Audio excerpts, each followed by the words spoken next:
보통 대부분의 일반인 분들이 느린 속도로 모든 영법을 자유형, 배영, 접영, 평영 할 거 없이 모든 영법을 느린 속도로 대부분 수영을 합니다. 여러가지 이유에서 자세를 잘 잡기 위해서, 글라이딩을 길게 하기 위해서 등등 느린 박자로 수영하는 걸 흔하게 볼 수 있죠. 이미 여러분들도 계속 그런 식으로 수영을 할 겁니다. 하지만 수영의 기술이 충분하지 않을 때는, 수준이 어느 정도까지 오르지 않았을 때는 이렇게 느린 박자로 영법을 반복해서 그게 습관이 돼버리면 나중에 후회하는 경우가 좀 많습니다. 자유형을 예로 들어서 처음 배울 때 자세를 익히는 시기에는 자세에 집중을 하면서 천천히 동작을 하고 어느 정도 동작이 완성되고 나면 그 다음은 점점 박자를 빠르게, 스트로크 속도도 좀 더 빠르게, 킥도 빠른 박자, 빠른 킥으로, 그러다 보면 스트로크랑 킥이 어느 순간 딱 맞춰지면서 조화를 이루는 자유형이 됩니다. 우리가 어릴 때 막 아무렇게나 뛰다 보면 왼발이 앞으로 나갈 때 오른팔이 앞으로 나가면서 균형을 유지하면서 달리듯 저절로 그렇게 달리기가 되듯이 수영에서도 몸의 균형이 자연스럽게 체득이 됩니다.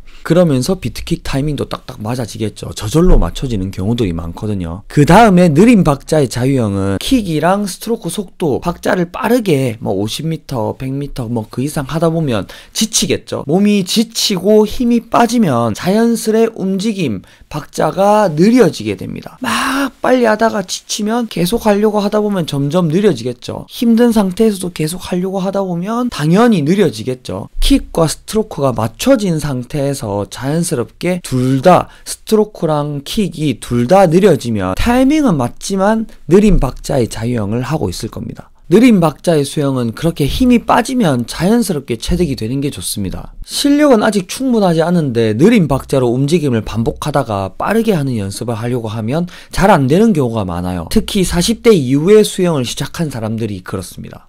그리고 느리게 수영을 자꾸 반복을 하면 흐름을 타는 기술을 익히기가 어렵습니다. 속도가 나고 있을 때 좀 더 속도를 내는 기술, 속도가 좀 나오고 있을 때 속도를 더 내려면 스트로크의 속도가 느릴 때보다 더 빨라져야 되거든요. 스트로크의 속도를 빠르게 하면서 물을 무겁게 밀어내는 기술은 또 다른 부분입니다. 내 진행 속도가 느린 상태에서 한 번 속도 내고 한 번 속도 내고 이렇게 반복을 하는 거랑 막 계속적으로 빠르게 하고 있으면서 내가 물을 무겁게 밀어내는 거랑은 또 기술이 조금 다르다는 겁니다. 레벨이 충분히 오르면 스트로크 한 번에 길게 나가는 수준이 되었을 때는 동작을 천천히 하면서 물을 무겁게 잡으면서 워밍업으로 감을 잡는 시간을 가지는 수영으로 그렇게 하는 거는 괜찮아요. 근데 레벨이 낮을 때는 아직 그런 걸 하면 그렇게 좋지 않다는 거죠. 자, 어느 정도 수영 실력이 올라갔는데 이제 수영을 하면 할수록 실력이 늘겠죠. 실력이 충분히 올라갔는데 그 정도 올려놓고 이후에 계속 동작을 느리게 반복을 하는 느린 동작의 수영을 하는 분들이 또 많습니다. 수영 실력이 올라갈수록 이게 나이가 들수록 동작의 속도, 박자를 빠르게 하는 연습을 빼먹지 않는 게 좋아요. 수영이라는 운동에서 물에 대한 적응력이라는 거는 굉장히 중요한 포인트입니다. 사람마다 차이는 있겠지만 강습, 연습, 훈련, 수영을 하는 시간이 길어질수록 물에 대한 적응력이 향상이 돼요. 그래서 같은 힘을 쓰더라도 적응력이 좋은 사람들이 조금 더 멀리 가고요. 같은 거리를 가더라도 적응력이 좋은 사람이 힘을 덜 쓰고 수영을 합니다. 적응력이 좋아질수록 힘을 안 쓰는 수영을 하게 되니까 근육 사용에 대한 강도나 양이 줄어들어요. 남들과 비슷한 속도로 수영을 오래 해도 실력이 낮은 사람들처럼 근육을 사용하지 않는다는 겁니다. 운동 시간 대비해서 운동량이 적어요. 수영장에 가면 좀 운동을 못할 것 같이 보이는데 수영을 잘하는 사람들이 볼 수 있어요. 좀 살집 있는 사람들.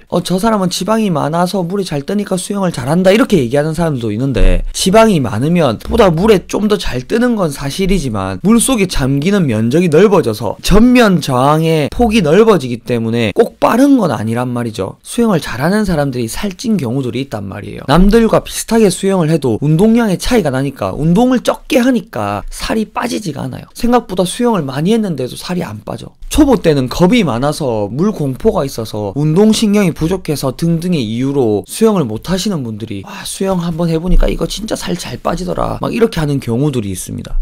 한 두세 명이 처음에 같이 수영을 시작했다 하더라도 운동신경이 좋고 원래부터 물을 좋아했던 사람들은 수영을 해도 살이 잘 안 빠지던데 라고 하기도 합니다. 그래서 제가 하고 싶은 말은, 수영을 1년 이상 영법에 관한 부분을 충분히 배웠으면, 거기서 수영 실력이 더 좋아지고 싶으면 빠른 박자의 수영을 꼭 자주 연습을 하는 게 좋습니다. 수영을 해도 살 안 빠진다 하지 말고 빠른 수영을 자주 연습하세요.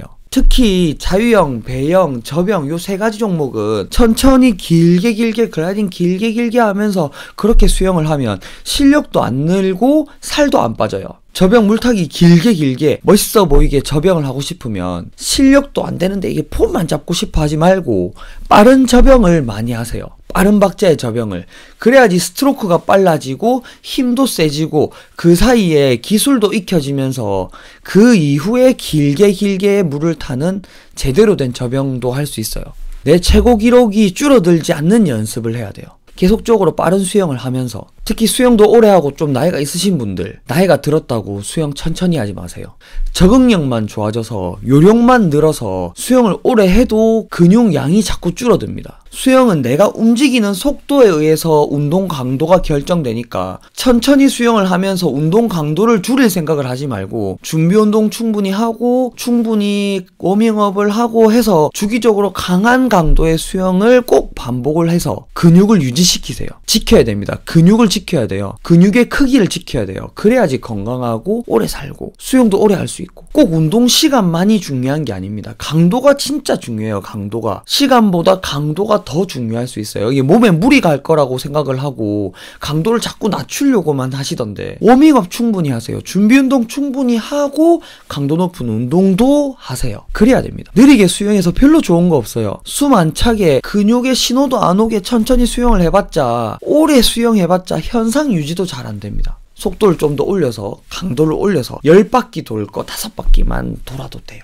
지난번에 요 BOK에서 제 채널을 통해서 이제 광고를 한번 한 적이 있었거든요. 요번에도 또 돌아왔습니다. BOK에서 다이빙덕 온리라고 적혀있죠. 다이빙덕 온리. 제 채널에서만 이렇게 40% 할인 행사를 하고 있어요. 세일을 하고 있어요. 이 링크를 통해서만 제가 이제 더보기랑 제가 댓글에 고정을 시켜 놓을 텐데 그 고정된 링크를 통해서만 이 사이트에 들어갈 수 있고 이 사이트에서만 이렇게 40% 할인 행사를 하고 있습니다.